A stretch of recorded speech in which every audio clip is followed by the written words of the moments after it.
1, 2, 3, come on!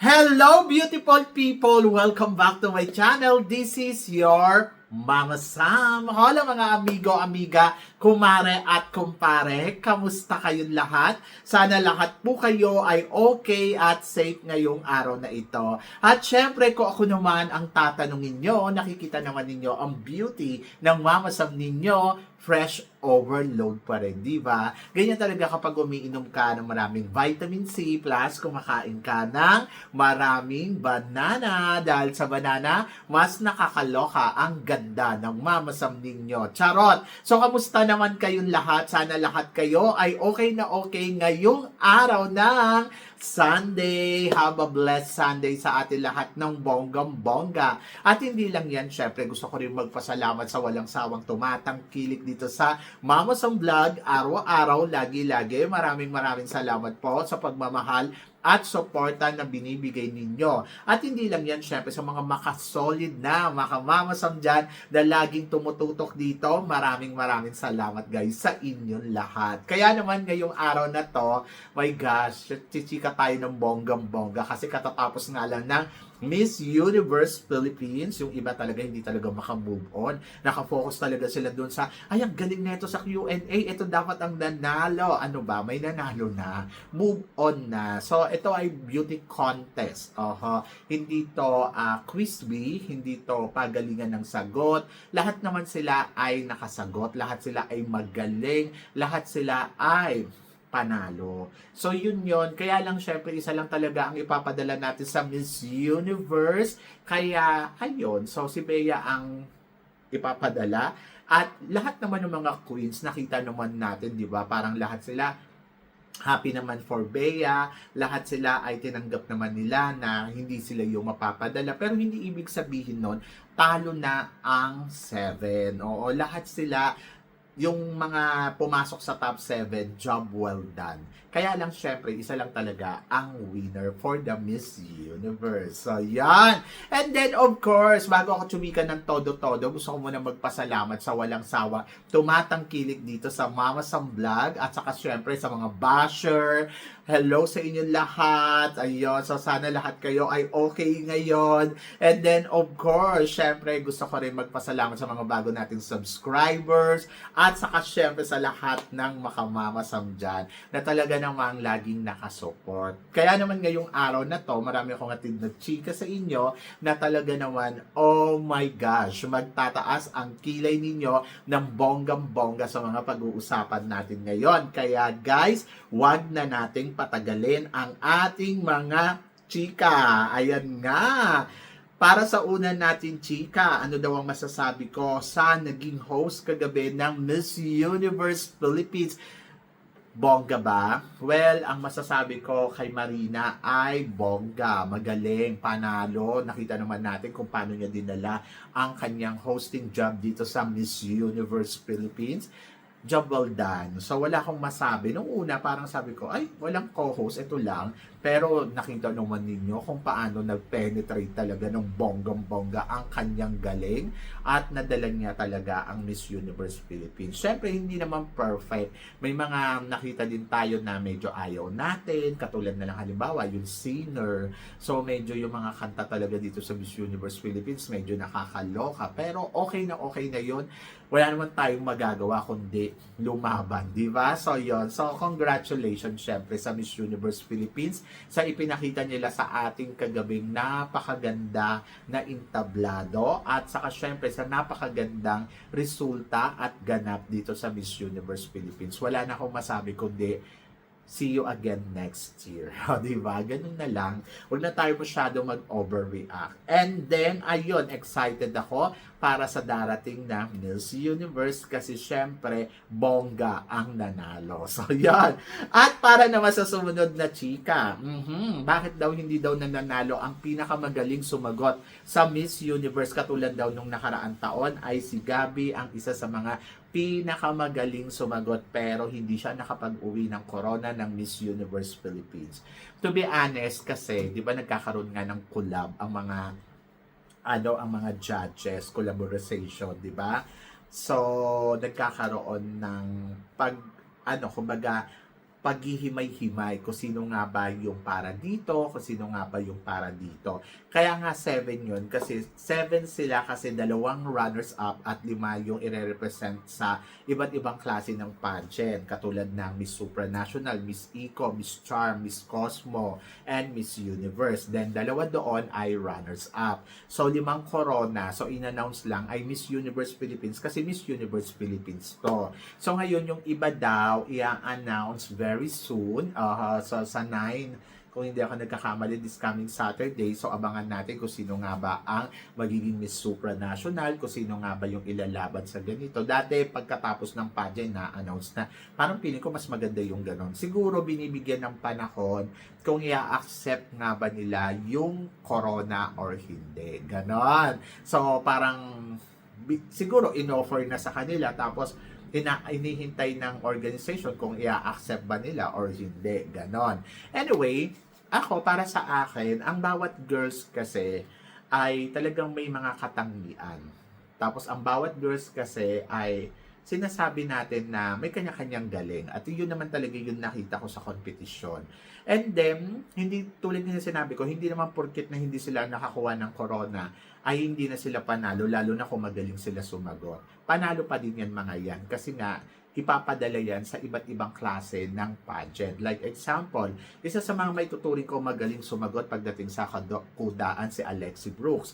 Si Gabby last year, pero pinadala sila sa Miss Eco kasi naniniwala kasi ang organization ng Pilipinas, kapag sa Eco mo to pinadala, mas kaya nilang ipanalo ang Miss Eco. Una, pasok yung ganda nila.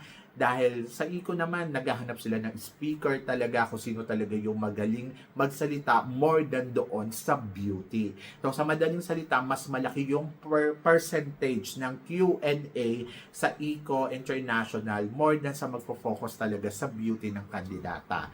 So may mga ganong pageant. Pero may dapat maintindihan din natin lahat na may mga pageant kasi na maliit lang ang porsyento sa kanila ng Q&A pero mas malawak ang nasasakupan na porsyento ng ganda at physical appearance. Lalo na sa Miss Universe, ang gusto nila talaga mukhang expensive, mamahalin, may height, may body.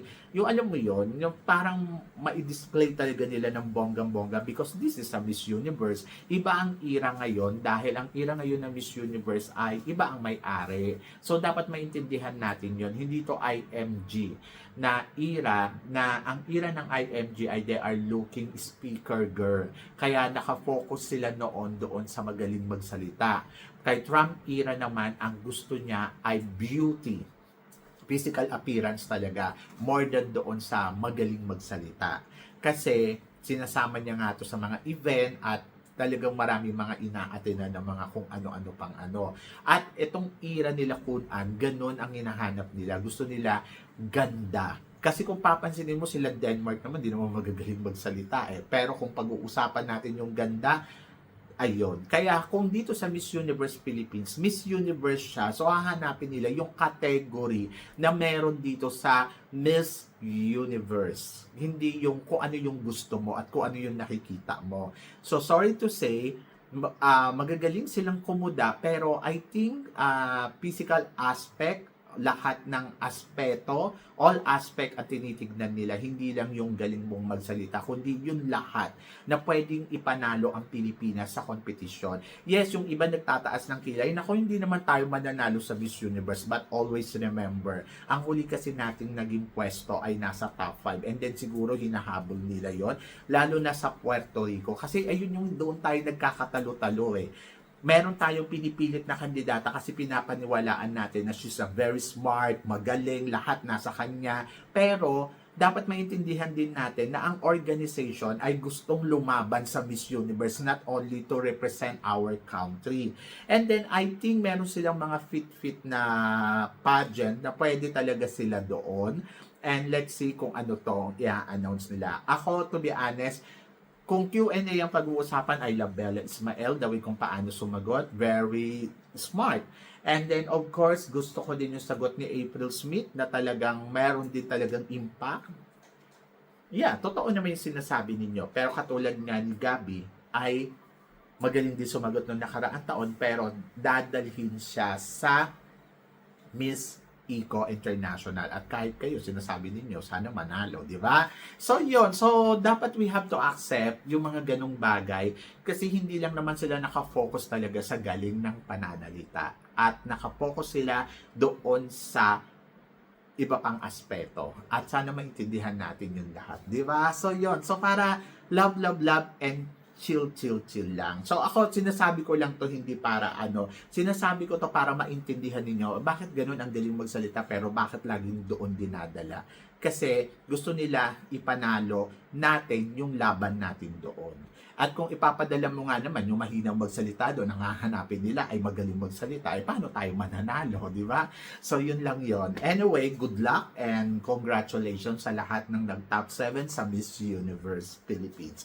And then para sa sumunod na chika, papanawat at eto nga, si Michelle D nagtapat na. So, tingin mo, nagkaroon kaya sila, Mama Sam, ng mga negotiation na So, I'm so happy dahil nagkita na si Michelle D at saka si Papa Nawat in person. And then kung ano man ang merong imbitasyon kay Michelle D ni Papa Nawat or encouragement na mag-join, malalaman natin yan very soon. So, syempre gusto natin na alam mo yung mga queens natin ay tuloy-tuloy. Pero ang nakakatuwa dito kasi 'di ba, na-establish kasi ng mga queens natin yung mga names nila.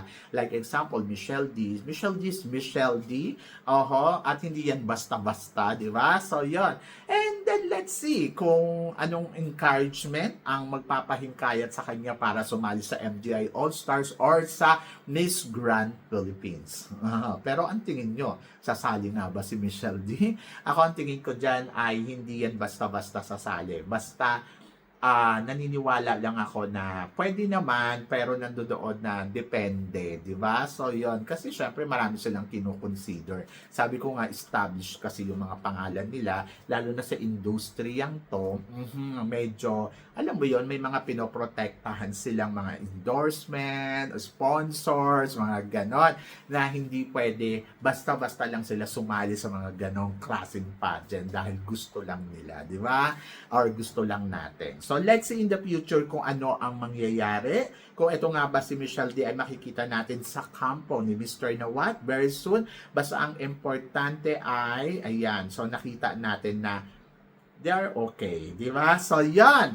At para sa sumunod na chika, ito nga, my gosh, syempre pambato ng Pampanga. Mama Sam, ano masasabi mo sa kanyang ipinakitang galing kagabi sa Miss Universe Philippines? Na-admire ko siya, sa totoo lang lalo, si Allison, yung the way, yung paano siya tumanggap ng pagkatalo niya. Yung sportsmanship. Kita mo sa mukha niya na she's a very proud to Bea, represent our country sa Miss Universe, and inaccept niya na much better talaga si Bea kaysa sa kanya. Ako, humanga ako sa ugaling ganon kasi nakita naman ninyo kung paano niya palakpakan. Oy, ikaw yung nanalo, pumunta ka doon. At nagbigay siya ng mensahe at maganda yung mga sinabi niya. Ito yung masasabi ko na yung sportsmanship kasi napaka-importante nun. Kung wala kang sportsmanship, I think hindi ka dapat sumali sa beauty pageant. But nakita ko kay na kung paano niya tanggapin. And then I think in the right time, in the perfect time, I think pwede siyang maging Miss Universe natin. Siguro kailangan lang paghandaan ng husto ni Allison yung mga bagay-bagay. At yung beauty niya, nandiyan na kasi. Pero I'm hoping na mapadala siya sa international stage. Malalaman natin yan very soon kasi daw sa 9 daw yung announcement. And then let's see kung ano nga bang i-appoint nila dito kay Allison. Kung siya ba yung magiging next supranational or another pageant. Malalaman natin yan. But I hope na sana, no? Kasi maganda din naman yung pinakita niya kagabi. At natuwa naman ako. She's my number 2. Di ba? And then, laban. And then, of course, para sa sumunod na chika, ano naman daw ang masasabi ko, syempre, sa execution na ipinakita ni April Smith sa competition ng Miss Universe Philippines yesterday. Well, ang masasabi ko, very minor ka merkado ng Venezuela. Ganon. Ganon yung atake. Super model, super talaga minor ka ang dating. But don't forget, minor ka merkado, hindi nanalo sa Miss Universe. So, yun. So, ako, para sa akin, siya yung maituturing kong supermodel ng Pilipinas ngayong dekada o ngayong mga ano natin, generation. Kasi ganda naman. Maganda yung execution, maganda yung performance, and it's not for her. Yung Miss Universe, kaya hindi niya nakuha. Pero naniniwala akong inilaban niya ng bonggang-bongga. Naniniwala ako na ginawa niya yung lahat ng kanyang makakaya. And congratulations talaga kay April Smith. And looking forward ako kung ano ang magiging desisyon at plano nila kay April, kung ito ba ay papadala nila sa international stage or international global, di ba? But for me, deserve ni April na maipadala. Ako naman from the beginning naman I'm very open. Sinasabi ko, yes, magaling ang performance na meron sa April Smith at hindi ako nagtaka yon kagabi kung ganon ang ipinakita niya. But I always told you guys na hindi talaga siya makakasungkit ng corona ng Miss Universe Philippines. Ibig ko ba sabihin, kasi meron talagang nakikita na much better sa kanila. Hindi sa performance, kundi sa all aspect, di ba? So, yun yon. And then, I hope, lagi ko dito sinasabi sa inyo, deserve niyang maging Miss Supranational Philippines ng ating bansa this time. Kasi parang feeling ko, yes, parang doon, syempre, consider natin, or another Black Beauty ba ipapadala natin. I think hindi sila nakafocus doon. Kaya kahit anong gawin ni April dyan na atake, parang feeling ko hindi talaga siya yung first choice. Ganon. Tapos pangalawa, I hope na sana nakita nila yung potential. Kasi very potential naman. And then, deserve niyang maging Miss Supranational. To be honest. He make history ng ating bansa na hindi pa tayo, kumbaga parang, ako mas gusto ko si April na pumunta sa Supranational more than sa Miss Universe. Kahit anong galing niya kagabi, to be honest. Dahil gusto ko si April ay maging first history ng ating bansa sa supranational, na first Black Beauty na mananalong Miss Supranational from the Philippines. Hindi siya yung first Black Beauty na nanalong supranational, pero gagawa ng history na first Black Beauty na mananalo sa supranational. Di ba? Ganda nun. So, I hope na ganun ang mangyari. So, yun. So, laban. So, may chance at may labang. And then, of course, ano naman daw ang masasabi ko kay Bella Ismael. Si Bella Ismael, to be honest, marami nagsasabi na sana daw si Bella daw ang nanalo kasi ang galing-galing daw. Yes, it's true. Job well done. Perfect. Ayun ang masasabi ko. Napaka-perfect na ipinakitang execution, galawan ni Bella Ismael sa competition na to. At tulad din ng sinasabi ko, paulit-ulit ako, hindi ko siya makuhang first choice sa winning crown ng Miss Universe, but possible na pwedeng manalo, possible na hindi. Kasi may nakikita talaga akong iba na complete para dito sa competition ng Miss Universe Philippines. Ayun mahirap intindihin. It's not about dahil, favorite ko, gustong-gusto ko siya. No. It's about na aminado ako sa sarili ko na may kulang at andito yung buong kompleto sa isang kandidatang to. Kaya ko siya ginawang second choice ko sa Miss Universe. Kumbaga parang sa prediction ko, kumbaga parang nakikitaan ko na yes, pwedeng manalo, pero swerte-swerte na lang talaga pag nanalo siya. Kumbaga parang hindi ko nakikita yung chance na ganong kalaki. Oo, pero pwedeng manalo kung kakayanin, di ba? It's all about destiny talaga. Maganda yung ipinakita niyang performance, maganda yung gown, maganda ang ayos, sobrang gusto ko yung styling. It's just almost perfect. And my dear Bella, hindi ka natalo. Kumbaga parang doon sa pagbabalik mo, ay ipinakita mo pa yung power mo. You inspired everything na no matter what happened, kahit hindi mo makuha ang corona, ay kailangan lumaban. Kailangan ipakita natin na kaya nating tumayo sa pangalawang pagkakataon. And then, I'm still hope. Kasi nung una, wala namang mga another crown. So this time, may crown. And I hope na sana umaccept siya na mai-represent ang bansa natin sa Miss Cosmo. Either, kasi parang tulad nga na sinabi ninyo, magaling kumuda, okay sa Q&A. So I think kaya niya makipag-debate ng bonggang-bongga sa Miss, sa tawag dito? Sa Miss Cosmo. So, kung hindi niya nakuha yung universe, I hope na Cosmo ang mapunta kay Bella Ismael kasi she deserve it na mag-compete sa international stage. Sa ipinakita niyang performance, galawan, she deserve it na maging Miss Cosmo natin. And malay natin, kung ang tita niya ay gumawa ng history sa Miss Universe, malay mo, gumawa din siya ng history sa Miss Cosmo. Ayun, ganon.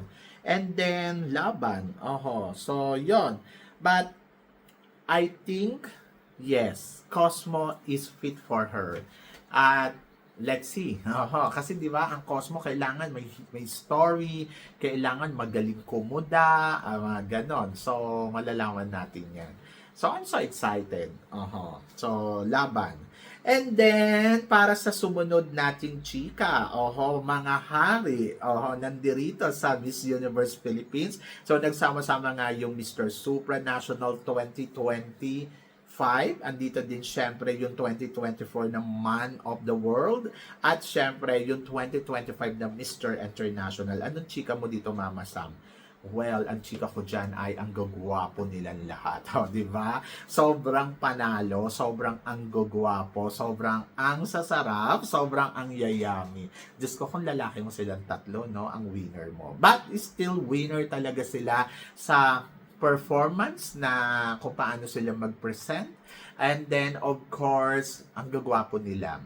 Napakabongga ng Miss Universe Philippines para imbitahan nila yung mga ganitong kagagwapo na mga lalaki sa larangan ng beauty pageant. Male pageant pala. So, yon. And congratulations. And then, of course, para sa sumunod nating chika, eto nga. Farewell walk ni Atisa Manalo. Bongga ba, Mama Sam? To be honest, yes. Sobrang bongga, sobrang winner, sobrang oh my God. Hindi ako maka-get over. Di ba? So, yan. Siyempre, Atisa Manalo, she's our pride. So, natuwa naman ako sa pride na ibinigay niya sa ating bansa na third runner-up sa Miss Universe. And then, job well done, Atisa. Thank you so much sa lahat ng sakripisyo mo for the Philippines, from Miss International, Miss Cosmo, lalong-lalo na, at saka syempre, dito nga sa Miss Universe. So, job well done. Napakaganda mo, napakabuti ng puso mo, at mahal ka namin. Diba? So, yan. Congratulations. Maria Atisa Manalo, Philippines. So, yan. At para naman sa sumunod na chika, ano naman daw ang masasabi ko kay Nicole Borromeo na nawala sa eksena kagabi? To be honest, nasad ako kay Nicole Borromeo kasi hindi to yung ine-expect ko na galawan. So, I hope na sana may represent niya yung bansa natin. Pero kung hindi man, for sure, pwedeng second runner-up or first runner-up ang posisyon na makuha niya dito. Ako, para sa akin, she did well, but not enough. So, yon. So, kasi parang inaasahan ko na mas magka-caliber pa siya, mas bongga pa, pero wala tayong magagawa eh. This is a competition. Minsan malakas ka, pero minsan mahina ka, di ba? So, congratulations pa din sa Team Cebu dahil napakagaling ng kanilang mga pambato. And then, ayun. So, medyo nalungkot lang ako para kay Shana. So, yan. And then, of course, para sa sumunod nating chika.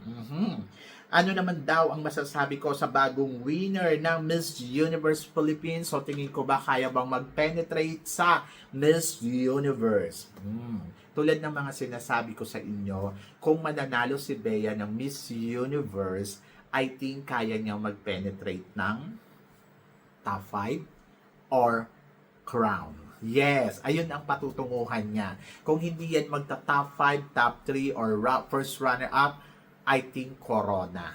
Kaya si Bea ang isa sa mga nakikita ko na pwede talaga ipadala sa Puerto Rico sa Miss Universe. And then, of course, job well done Philippines, kasi ang galing ninyong pumili ng ipapanalo ninyo at ilalaban ninyo sa Miss Universe. Hindi nyo dinaan sa emosyon, hindi nyo dinaan sa mga favorite ninyo, dinaan ninyo sa tamang proseso na kung sino ang kadapat-dapat talaga para sa Puerto Rico sa Miss Universe. Siyempre lahat tayo ang gusto natin ay makalaban, umangat, at makarating sa dulo ng competition. Hindi lang Pilipino ang nagdiriwang sa pagkapanalo ni Bea Milan Windorsky dito sa Miss Universe. Ultimo ang mga Thai people na mga pageant vlogger dito na talagang nagko-congratulate sa Philippines at nahihirapan daw sila tapatan ang isang Bea. And then, hindi ko lang maintindihan bakit yung ibang Pinoy hindi nakikita yon. Galit na galit, gigil na gigil. Dahil siguro meron silang gustong manalong iba or meron silang favorite, ganon. But for me, job well done, Philippines. And then, I think, malakas ang laban natin sa Miss Universe. Hindi lang I think, for sure. Dahil ang Bea Milan Windorsky ang isa sa mga katatakutan or isa sa mga talagang dapat mong abangan sa Miss Universe ngayong taon na to. Kung gusto mo manalo, tama yung pagpili ng Pilipinas. And then doon naman sa mga nagre-react na hindi naman mananalo, hindi naman yan kaya mag-penetrate sa top 5, dati nyo nang sinasabi yan, pero lagi naman kayong palpak. So yon, nakakaloka kayo. Dami-dami nyo nang sinasabi sa mga kandidata natin from before pa, pero ang ending, yung mga gusto ninyo, hindi talaga manalo-nalo na Miss Universe Philippines. Ayun, ganon. Basta laban lang, magkaisa tayo bilang Pilipino. At napakaganda ng ating pambato dito sa Miss Universe Philippines. Kung hindi mo nakita yung ganda niya, ewan ko na lang sa'yo.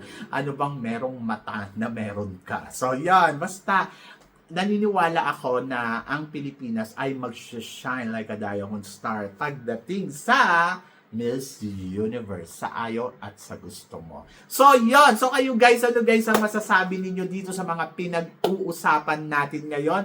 So, please comment below para at least malaman ko naman kung ano naman ang chika mo dito sa mga tinatalakay natin. Syempre, maraming salamat po sa inyong lahat, sa love and support, at saka syempre sa trust, sa paniniwala bilang vlogger, bilang commentator, pageant analyst. Maraming salamat sa tiwalang binibigay ninyo sa akin at pinagkakatiwalaan ninyo ang Mama Sam. So, syempre, happy ako sa resulta dahil siya naman talaga yung nakikita ko na magiging next Miss Universe Philippines. Di ba?